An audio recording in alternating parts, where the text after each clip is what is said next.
বন্ধুরা, আমি এখন কোথায় এসেছি বলো তো? আমি এখন এসেছি আমাদের মাঠে। আর এটা মাঠ না নদী কেউ কিন্তু বুঝতেই পারবে না। এই কয়েকদিনের টানা বৃষ্টিতে কিন্তু আমাদের মাঠে প্রচুর পরিমাণে জল জমে গেছে। কোথাও 1 হাঁটুর বেশি জল জমে গেছে। আর ফুল বাগানগুলোতেও কিন্তু জল জমে গেছে। তাই সবাই চেষ্টা করছে কিভাবে গাছগুলোকে বাঁচিয়ে রাখা যায়। আর এই যে দেখো, এইটা জমি না একটা পুকুর কেউ কিন্তু কিছু বুঝতেই পারবে না। আর জল জমে থাকার কারণে আমাদের রজনী স্টিকগুলো কিন্তু সবই ঝালিয়ে গেছে। আর আমার পাটা দেখো কেমন কাদা হয়ে গেছে।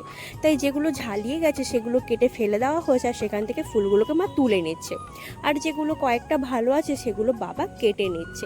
আর ওই যে দেখো দূরে যেটুটা, ওটা গাঁদা ফুলের বাগান, ওখান থেকে কিন্তু জলকে অন্য জমিতে তুলে ফেলছে। আর এটা হলো আমাদের রজনী বাগান, যেখানে বাবা জল তুলে ফেলছে। তারপর আমিও একটু বাবার সাথে হাত লাগালাম আর কি। কিন্তু এইভাবে তো আর কত জল তুলে ফেলবো বলো।